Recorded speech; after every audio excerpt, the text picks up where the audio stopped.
Okie dokie. Dig in, huh? Get back into it. Proverbs. And I couldn't really come up with any clever title tonight. Words of wisdom. Quite simply. That's what it is. That's what we get a lot of words of wisdom from the whole book of Proverbs, but we're in the midst of wisdom for everybody, no matter what age group. The first 10 chapters or so are really addressed to young people, because a lot of you'll hear him say, "my son." So it's really directed toward younger people. But from chapter 10 all the way up to, I think it's 26 or so, we have wisdom for everyone generally. And then the 26 through 31 is really wisdom for leaders, for those that are in authority. So you can divide up the book of Proverbs into those three different sections. Wisdom for young people, wisdom for everybody, and then wisdom for leaders. So we're in the midst of everyone. Every one of us can have something to take away from, especially chapter 20. Wine is a mocker. Strong drink is raging. And whosoever is deceived thereby is not wise. I think we all can agree how wine makes anyone do foolish things, and a lot of times alcohol in general will cause you to do things you regret, that you wish you could take back. Now, it's important for us to understand what happened to Noah. In Genesis chapter 9, Noah was a godly man. You all know the story of Noah and the ark. God trusted Noah to kind of faithfully build this ark. And in Genesis 9, after everything was said and done, this bit of wine, as Noah became a farmer, a husbandman of planting vineyards, in Genesis 9 verse 20 and 21, he drank of the wine and was drunken, and he was uncovered in his tent, and it was shameful. So the strongest men, the most influential, Noah was incredibly righteous, incredibly faithful in all things, and then decides to plant a vineyard, and it's his downfall. So wine can make a mocker out of any one of us. And it's also, I think it's important for us to say, it does not say in Proverbs 20 verse 1, it does not say wine might be a mocker, wine could be a mocker, but rather wine is a mocker. There is no getting around it. Also, strong drink is raging. I like that translation. Because what do you hear it? Oh man, that whiskey or that strong drink, whatever it may be, that's smooth, they try to say. It's got a bite to it, but it's smooth. That's real smooth, that whatever it may be. No, it's raging. That's the truth of the matter. As smooth as they want to make it sound, as smooth as it might look, it is raging. Give it a few hours, you'll be hunched over the toilet, right? But it's just not wise. And later in Proverbs 31, he says it's not for kings, it's not for rulers, it's not really for those who are in authority to be given over to alcohol, to wine. So it's important for us. We don't need to be pointing it out in others. We really just need to be concerned for ourselves. It's just wise to stay away. It's just wise to stay away from that stuff. In the same way, it's wise for a pastor not to be in any situation with the opposite sex alone, simply because everyone else, it looks bad. It's the appearance of evil that you want to stay away from. That's the kind of thing that you just want to stay away from. Alcohol, from its everything that has to do with it, because it can make a mockery out of you, and it is raging. So, verse 2 goes on, the fear of a king is as a roaring of a lion. Whoso provokes him to anger sins against his own soul. I like in 1 Kings 10, 19 and 20, we learn that Solomon, the writer of this, had 12 lions. Statues, not physical lions, but statues of lions made there in his temple. And the idea was to send the message, I'm large and in charge. And that's the whole thing was to fear the king just as you would a lion.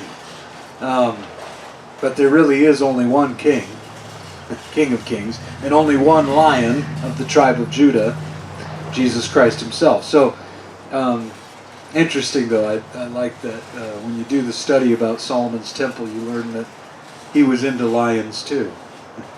And he was a king, called by God. So verse 3, it is an honor for a man to cease from strife, but every fool will be meddling, or picking fights, we might literally say. It's just not, in fact, it's more honorable for a man not to go there. A man not to think that he can prove himself by being tough, or picking a fight, or getting into and making others kind of strife and intimidating others or something like that. Any fool can do that. So just be an honorable man. Verse 4, the sluggard will not plow by reason of the cold, therefore he shall beg in harvest and have nothing. Sadly, in America, that's just not true. A lot of sluggards, a lot of lazy people that refuse to work. But guess what? They have need of nothing. They're taken care of.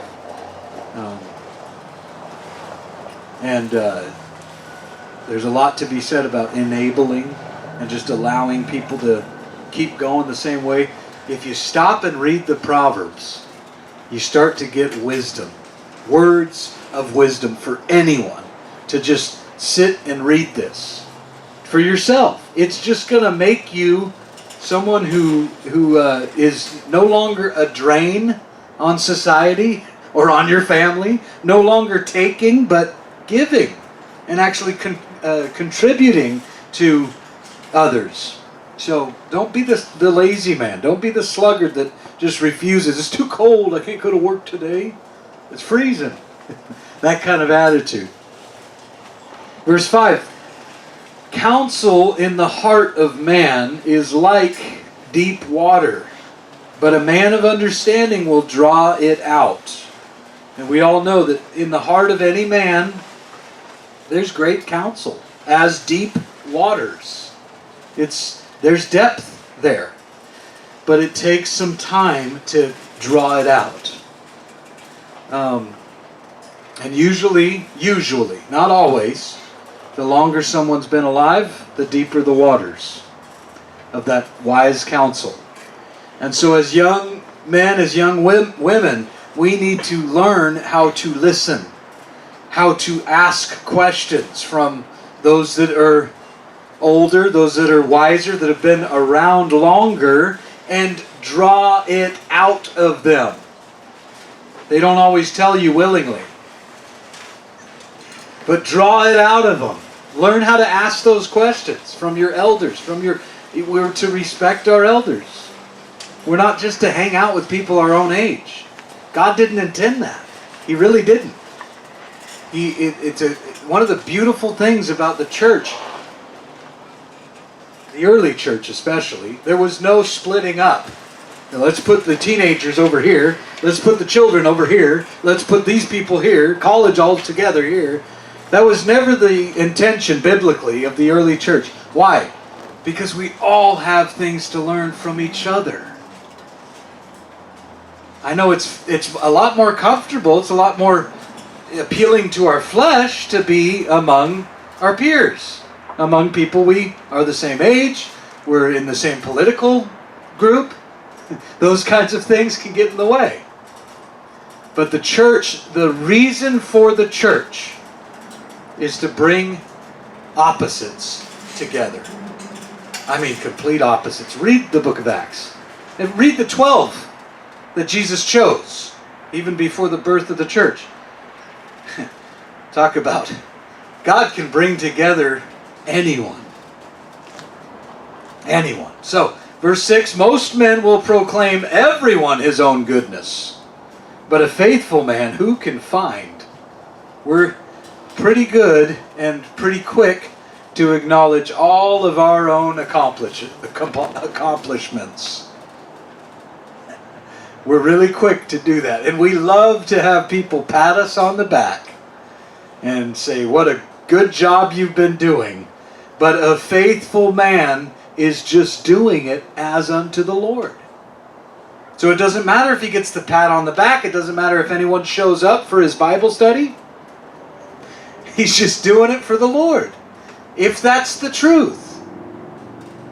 And most men will proclaim everyone his own goodness. Now, if you read what Paul wrote about his own goodness, he says, in me, in my flesh, there dwells what? No good thing. So the more you read and get to know the Word of God, the more you start to understand, man, why would I be proclaiming any of my own goodness?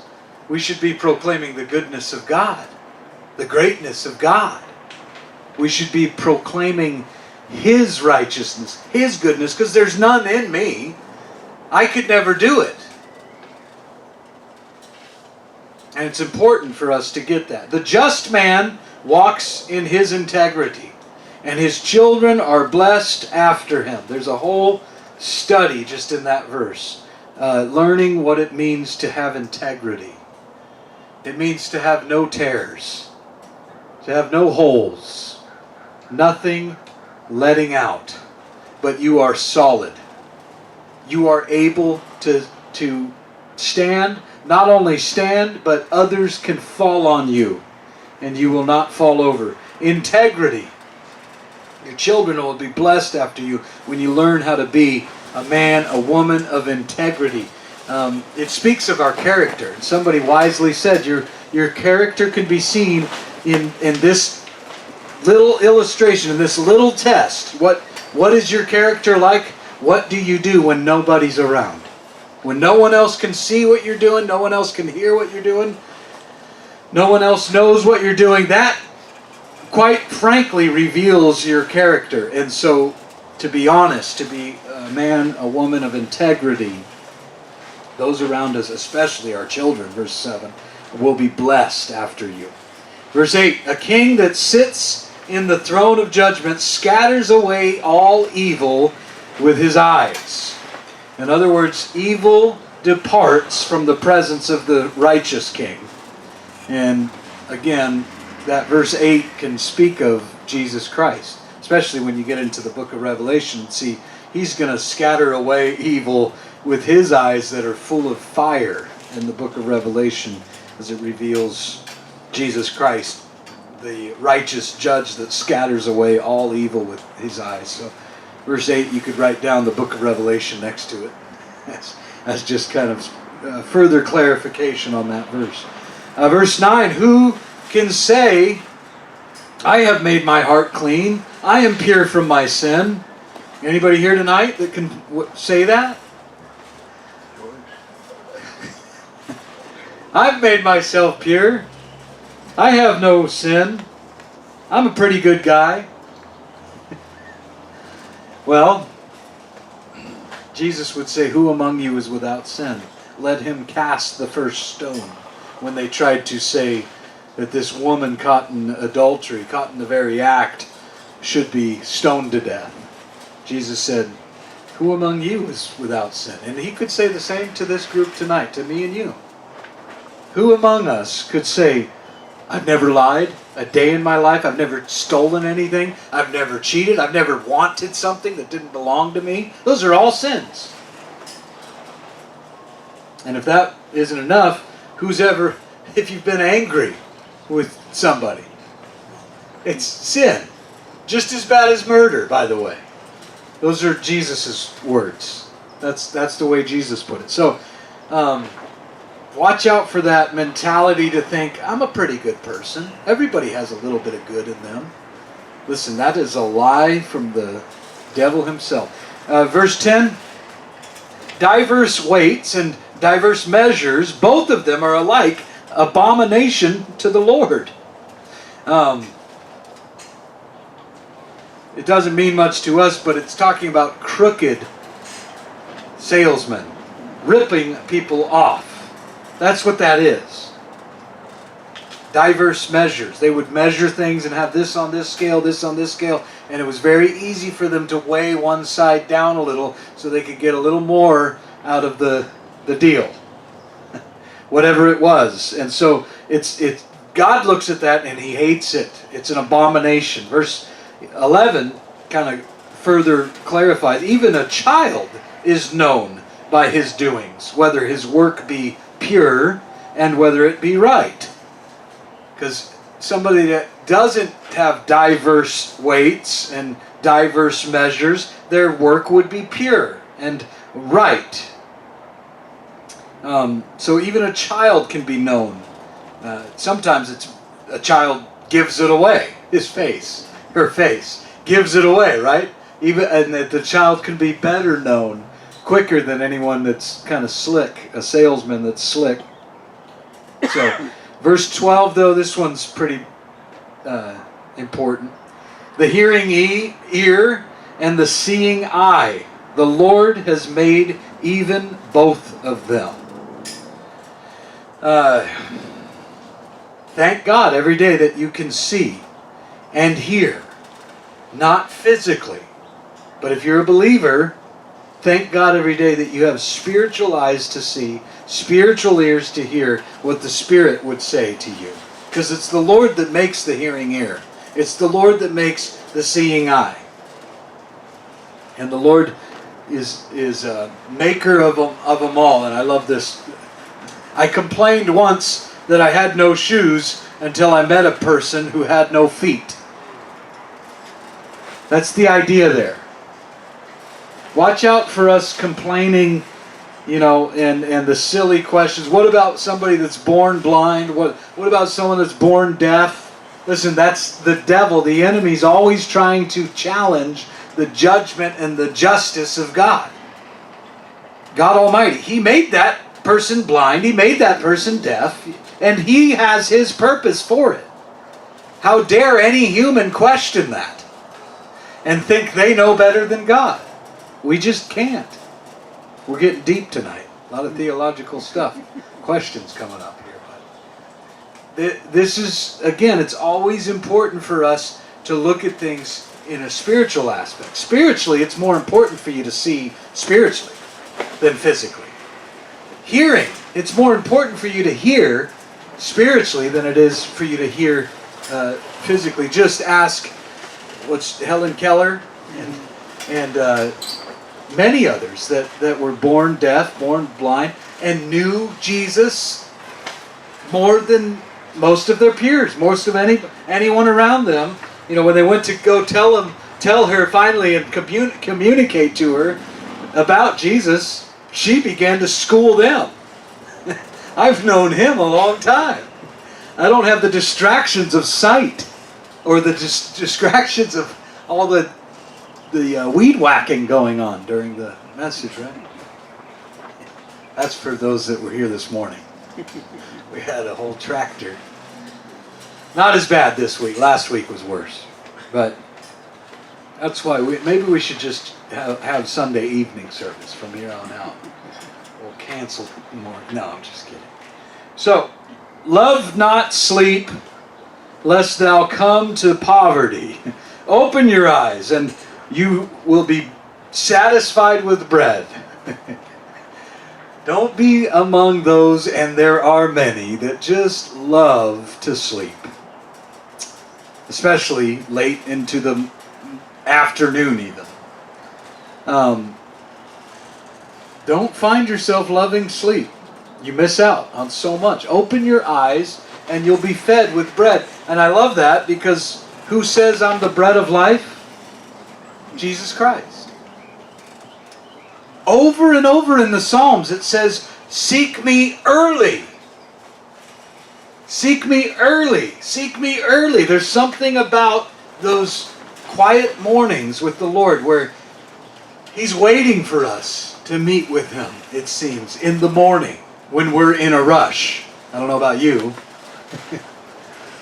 In the morning when I have to get out the door. I don't have time for that. Now I got to get up an hour earlier? What are you, crazy? And again, not trying to be legalistic about it, but you will be blessed. You will just be incredibly blessed when you seek the Lord early and you find yourself not given to just sleep. If you are going to sleep, if you are going to nod off, do it in church.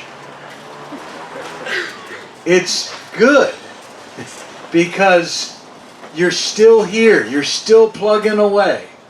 Because there's going to be times where it's dry. There's going to be times where you're not interested. You kind of tune out. Hang in there. Plug away anyways. You will get blessed. Verse 14. I like this picture in verse 14 here. It is not. It's nothing. Good for nothing, says the buyer. But when he is gone, he's gone his way, he boasts to all his friends. Look at the deal that I've got. Saying, that car's kind of a piece of junk and it's not worth a whole lot. Well, I'll give you $1,200 for it. Something like that. And then walks away from it. Look at this thing we got. Wow. Again, crooked. Don't do people wrong. Don't take advantage of people. Be honest. Be straightforward. Let them know, hey, this is a good deal for this, whatever. Verse 15, there is gold and a multitude of rubies, but the lips of knowledge are a precious jewel. Someone that really speaks words of wisdom. That's, again, the title of the message. To just be one that speaks with your lips of knowledge. And speaks things that are right. It's much more precious than gold or rubies or even a precious jewel. It's eternal, the value therein. So verse 16, take his garment that is surety for a stranger and take a pledge of him for a strange woman. The idea there is know who you're going to bat for. You better know, especially if you're defending the cause of someone, you better know that person, whoever it may be. So be careful and just know who you're defending or going to bat for. So verse 17, bread of deceit is sweet to a man, but afterward his mouth shall be filled with gravel.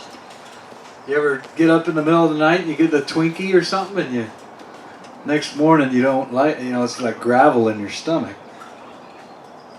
It's not good to eat the bread of deceit. And really that speaks of doing things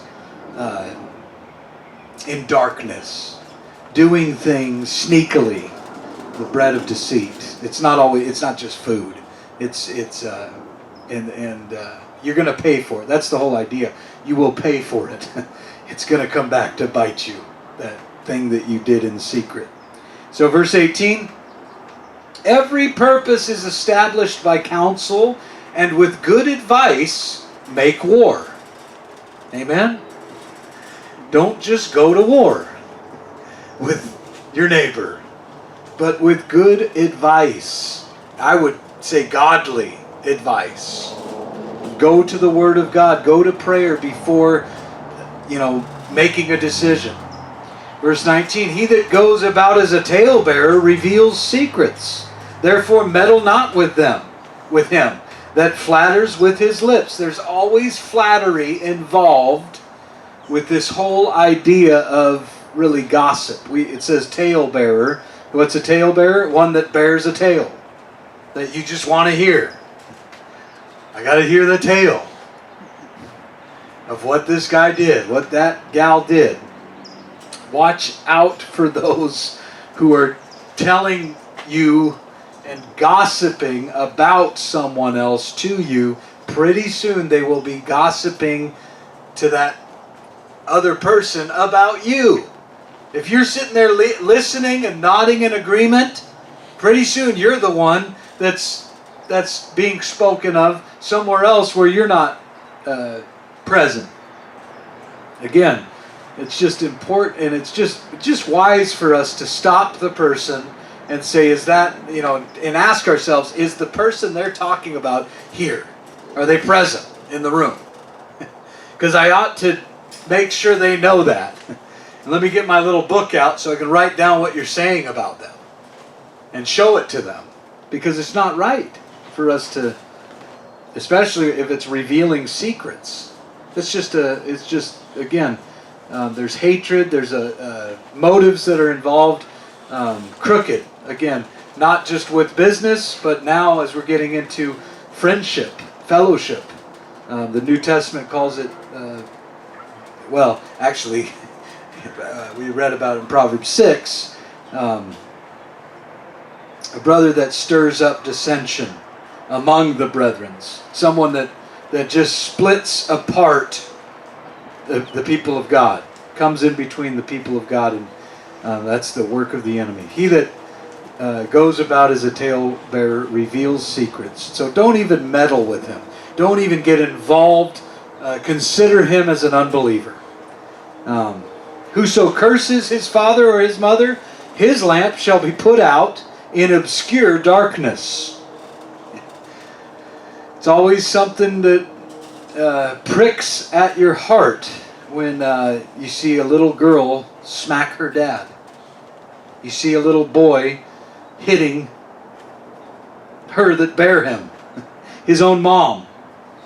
You see these little children smacking their parents. Man, that is from the pits of hell, that attitude. His lamp shall be put out in obscure darkness. So there's a very strong warning. And it's one of the 10 Commandments that oftentimes gets overlooked. People don't like how it sounds. People never really want to spend a whole lot of time on it. But honor your father and mother. The first commandment that comes with a promise attached, that you may have long life. Honor your father and mother. Don't curse your father or your mother. No. Respect and honor them, no matter what they've done. And people have terrible parents. People have awful parents. I'm not excusing that behavior, but the scriptures stand true no matter what situation it may be. You are to honor them.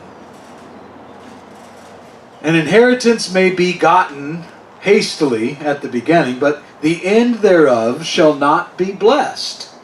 And say not thou, I will recompense evil, but wait on the Lord, and he shall save thee. Again, kind of repeating it for 23, verse 23.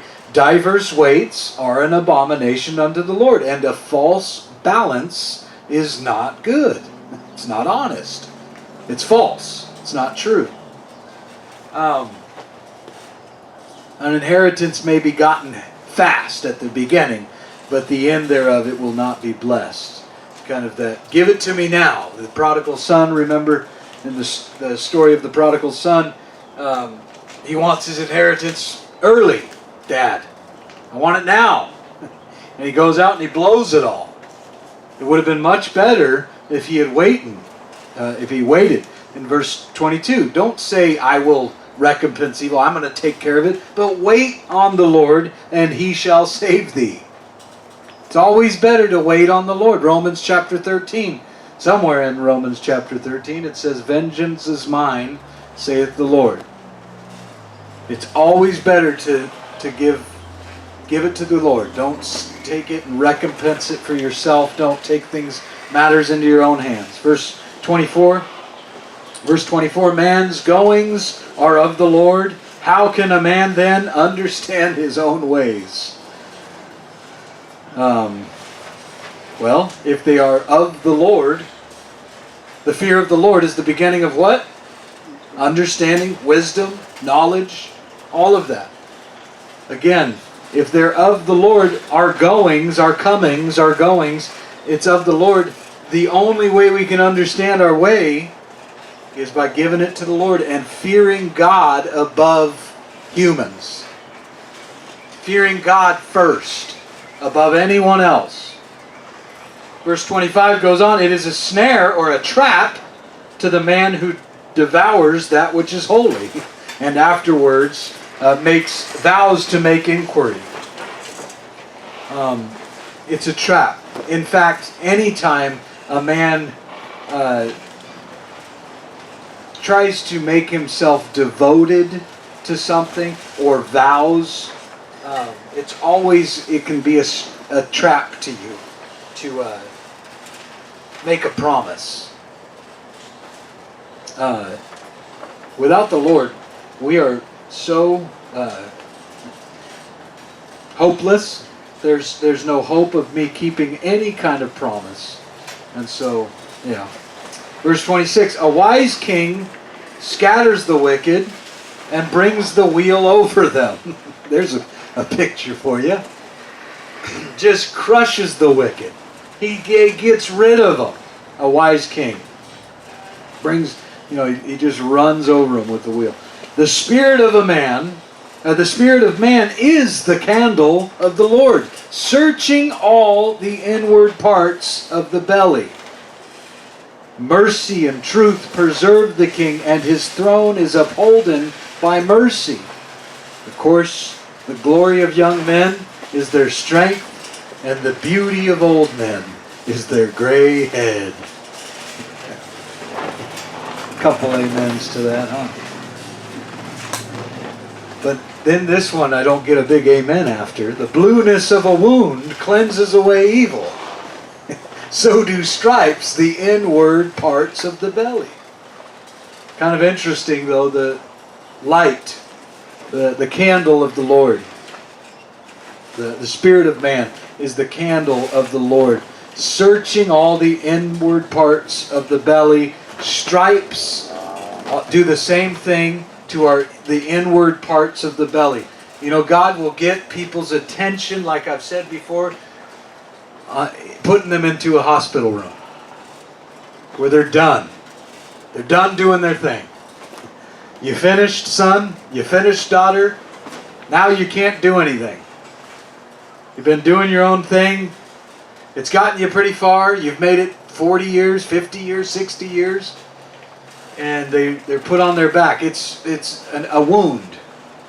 The blueness of a wound can cleanse away that evil. And the spirit of man is, we all have with us, before we're saved, the spirit. Some call it a conscience. I would say it's God's spirit that's with every human being. Even Marilyn Manson at one point had the spirit with him. Not in him. I don't know about that, but with him. The most corrupt, evil person you can think of at one point had the Spirit of God with him or her. What was the Spirit doing when they were with him? Telling them, you need to get to church. You need to remember what your great-great-grandma was talking about. You need to remember those songs that you heard when you were growing up and you got taken to church every once in a while.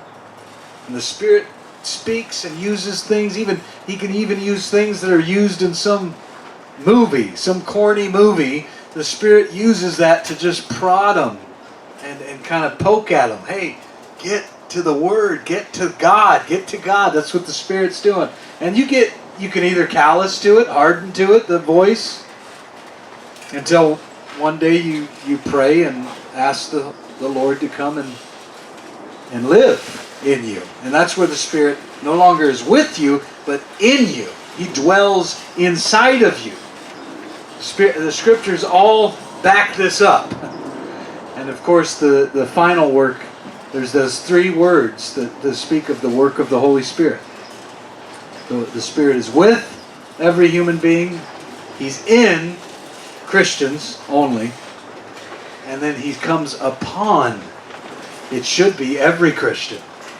But unfortunately, a lot of Christians are too busy to experience the epa, the upon, where you're just, in a Bible study like this, you're just asking for prayer. You have to be humble. Come before honor is humility. We read this morning in Proverbs 15, the last verse, I think, in Proverbs 15. He then comes upon you and does this incredible work. And you're just blessed beyond all measure. And if you have not experienced the Holy Spirit coming upon you, ask for it. Ask for prayer. And don't wait. Because we're closer to the end than we were yesterday. We're closer now than we ever were before. Well, I wrote it down. I know 2 chapters tonight. Let's go into verse 1 of chapter 21. The king's heart is in the hand of the Lord. And as the rivers of water, He turns it whithersoever He will. God is in charge no matter who is king. That is encouraging because we haven't had any king like Herod. Some of these kings that you read about in biblical times. Ahab, there's a king to look at. Some of these ridiculous kings, God was still on the throne and is still on the throne, and He turns His heart whithersoever He will. Verse 2. Here's one to underline, highlight, make sure you know this. Every way of a man, every way of a woman is right in his or her own eyes. But the Lord searches, ponders the hearts. In other words, all we have to go off of is the way the grass might look over here. It's much greener over there. All we have to look at is visual, outward stuff. God sees the heart. He sees the intentions of the heart. He sees the motives behind it. So the wisdom is seeking the Lord. Seeking God before you make all your decisions. Verse 3, to do justice and judgment is more acceptable to the Lord than sacrifice, and a proud look, or a high look, and a proud heart, and the plowing of the wicked is sin. The thoughts of the diligent tend only to plenteousness, but of everyone that is hasty only to want. In other words, you can have it here and have it now, or you can wait. And it's Psalm chapter 23. Yes, Psalm 23. The Lord is my shepherd. I shall not, what? Want. You do your own thing, you go your own way, you get instant gratification, you put it in the microwave, and within 2 minutes, it's ready for you. Guess what happens? You eat it, and it's just not quite enough. There's not much substance there. Depending on, well, if it's only 2 minutes, it can't be that big. A little frozen burrito or something, right? You always find yourself in want, the end of verse 5. Everyone that is hasty, it's only going to lead you to want. In fact, the only way to come to the point where I shall not want is if, what? The Lord is shepherd. The Lord is in charge, not me. And then you're no longer in want. So, verse 6, the getting of treasures by a lying tongue is a vanity tossed to and fro of them that seek death. So, again, crooked in business and all for pride, for the, it's just you're headed towards death. Verse 7, the robbery of the wicked shall destroy them because they refuse to do judgment, to do it right, to have righteousness. The wicked just rob and keep robbing from anyone and everyone they can to stay rich, to stay wealthy. Verse 8, the way of man is froward and strange, but as for the pure, his work is right. So man's ways are crooked, they're perverted, they're twisted. It's scary that we have some Supreme Courts, the judges that are actually in there, they're human, they're crooked, they're perverted, twisted. In fact, some pastors that are given too much power, they end up being crooked. One of the reasons we go through the Bible, verse by verse, chapter by chapter. I don't want ever to get to the point where I think I know what you need to hear. See, we're in Proverbs 20 because we started the book, we started in Genesis years ago on Sunday nights. And here we are in Proverbs, just listening to my study in Exodus from 2015 this morning. And just encouraging.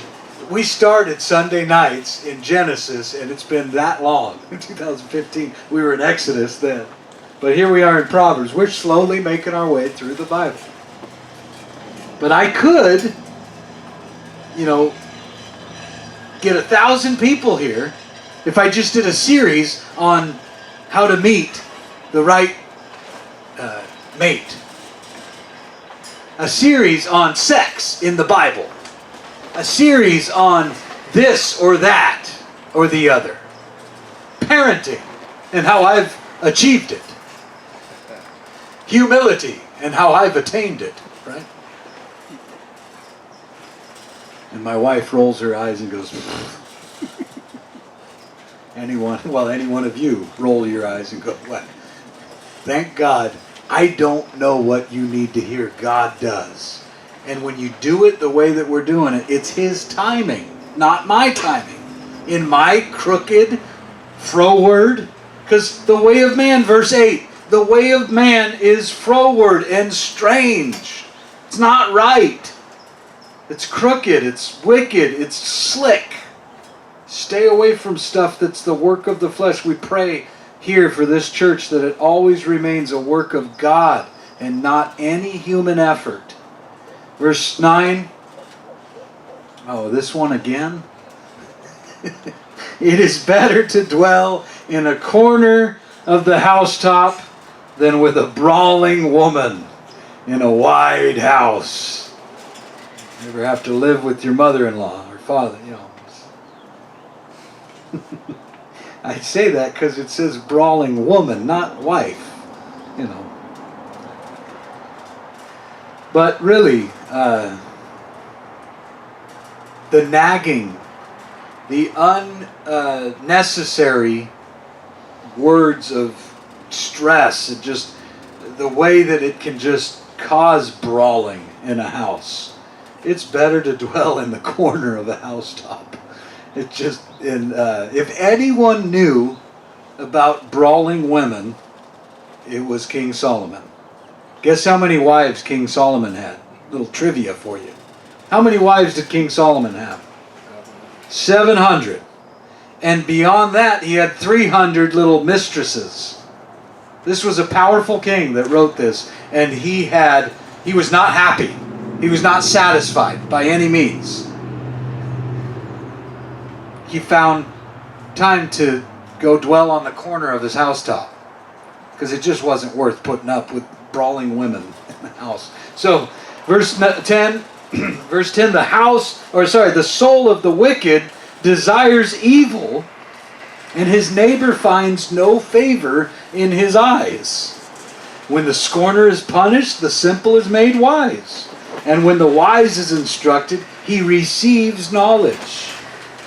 And the righteous man wisely considers the house of the wicked, but God overthrows the wicked for their wickedness. Notice that. The righteous man wisely considers the house of the wicked. Why? Because the house of the wicked is torn down. I mean, it is thrashed. There's stuff everywhere. And so the righteous man will wisely consider it, how God has overthrown the house of the wicked. And you don't want to be in that among them that are wicked. Verse 13. Whoever stops his ears at the cry of the poor, he also shall cry himself, but shall not be heard. It's just right. That just should happen. If you keep walking, and that cry of the poor, now nobody in America is poor. Really. But if you keep walking by someone who's really in need, you yourself are unheard. And especially, I would add to that, unheard in prayer. Your prayers will not be heard if you are one who just plugs your ears to those that are poor. Now, this is, again, it's always important to clarify that this is not technically just money, but poor in spirit. Jesus says, blessed are those who are poor in spirit, needing something. They're poor, they need, ultimately, Jesus Christ. And so plugging up your ears to those, the cries that come out of those that are, whether it's on the edge, on the verge of suicide, whatever they may, be going through, it's not good for us to just plug our ears and go our way and say, well, I'm glad I'm not that far gone, whatever it may be. Verse 14, a gift in secret pacifieth anger, and a reward in the bosom strong wrath. So giving a gift to someone and they don't know who gave it, it really does quiet the anger. It puts a stop to any kind of anger. Verse 15, it is joy to the just to do judgment, but destruction shall be to the workers of iniquity. That's pretty straightforward, isn't it? The man that wanders out of the way of understanding shall remain in the congregation of the dead. When do you wander out of the way of understanding? When you think you understand it all. Don't ever come to that point where I've read through the Bible once, so now I know it. Don't need to go back to church now. No, the way of understanding, you better remain in that way and don't wander away or stray away from that. And then you find yourself in the congregation of the dead.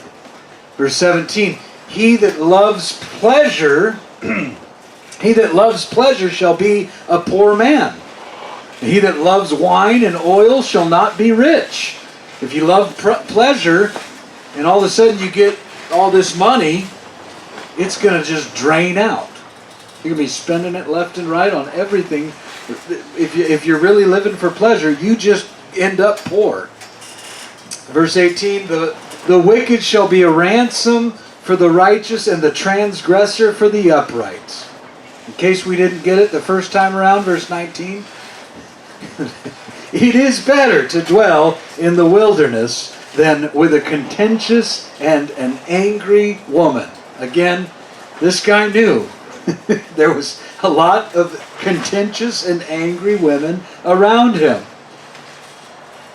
That's all I'm going to say about that. Verse 20. There is treasure to be desired, and oil in the dwelling of the wise. But a foolish man just uses it up, spends it all up. Again, being among those that are wise, saving, using sparingly. It's all, it's just wise to do that. And God kind of instructs us to do that. Verse 21, he that follows after righteousness and mercy finds life. Righteousness and honor. It doesn't end at life. But above that, not only life, but righteousness and honor. It's all found in Jesus Christ, ultimately. Verse 22, a wise man scales the city of the mighty and casts down the strength of the confidence thereof. And whoso keeps his mouth and his tongue keeps his soul from troubles. Proud and haughty scorner is his name, who deals in proud wrath. Just an angry man, wants his own way. Verse 25, the desire of the slothful kills himself, for his hands refuse to labor.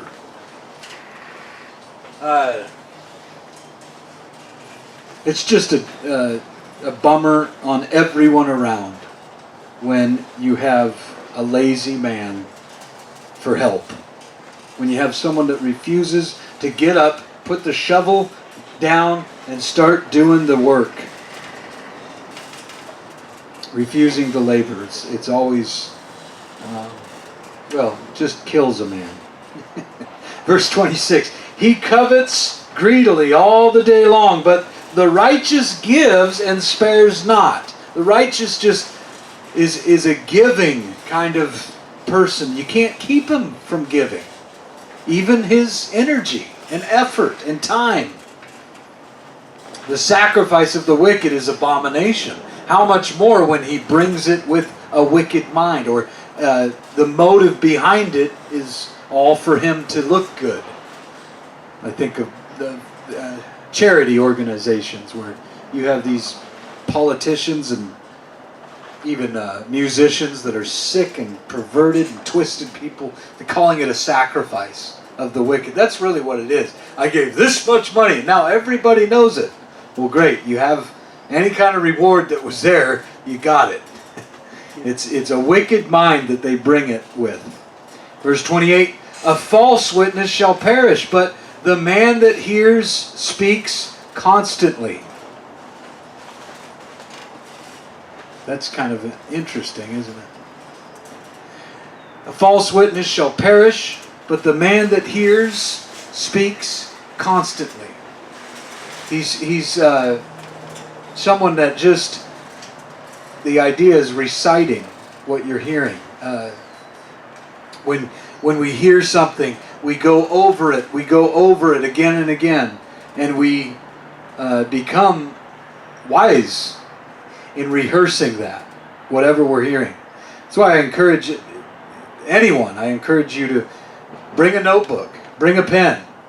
Otherwise, you do fall asleep. But if you've got a pen in hand, there's two things that happen for me. If I go to any Bible study and I have a pen in my hand, I'm saying, Lord, I expect there to be at least one thing from this 4-hour Bible. I go to really good Bible studies, 4 hours. From this Bible study, I expect there to be one thing, and you know what I end up with? Is pages of notes. Now we go to class. I remember being in college or being in just class. I was homeschooled, so I wasn't in a class like you think of it. But I would take notes for math, for a silly book. I would take these notes. And guess where those notes are? They're somewhere in the attic somewhere, maybe thrown out. But this, what we're doing tonight, it's noteworthy. Even if you don't take notes, this is eternal stuff. It will last, and it goes into all authority, all eternity. And I still have my notes from years and years ago, and they're precious to me because I see the growth. I see what the Lord has done in me since then. My handwriting somehow has gotten worse. But I was homeschooled. Verse 28.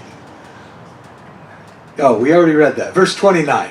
A wicked man hardens his face, but as for the upright, he directs his way. And I love this. This is, again, verse 30 is worth highlighting. There is no such thing as wisdom or understanding or counsel that's against the Lord. The only way there is wisdom, understanding, or counsel is by the Lord. The horse is prepared against the day of battle, but safety is of the Lord. Now, the horses in those days were like tanks in our day. Military tanks. That's why we're able to sleep so well in America. We have tanks. We have an army, one of the most powerful armies. We have these incredible military weapons, but you know where our safety really is? What does that say? Safety is of the Lord. No gun is going to keep you any safer than Jesus Christ.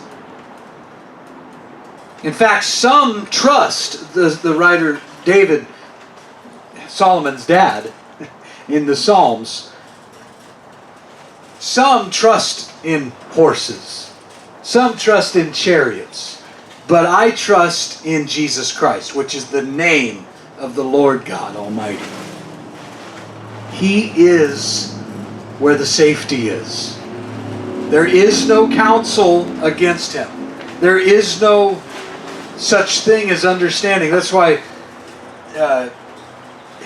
it's sad how much money psychologists make, therapists make,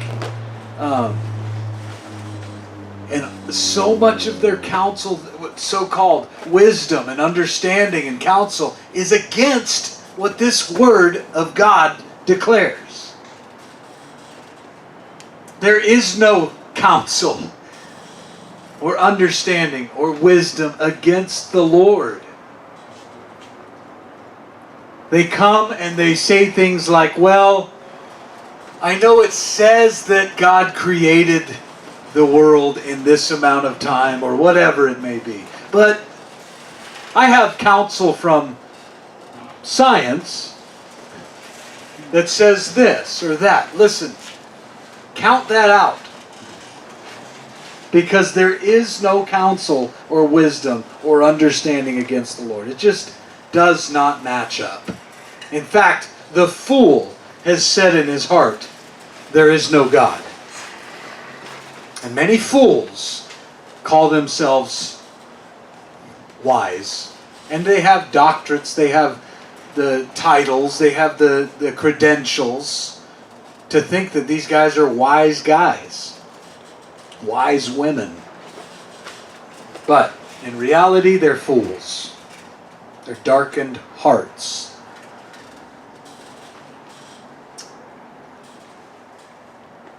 Everything around us tells us there is a God. Everything around us proves that there is a God. But if you listen long enough to the wisdom of the world, if you put yourself in those situations where you're making your own decisions for your life, you will find yourself kicking against Him. Kicking against God. Raging and warring against God. It's an unnecessary battle, but we find ourselves doing it from time to time. You doubt the Lord. I doubt that God exists. The enemy comes in and he rips me off. I'm human.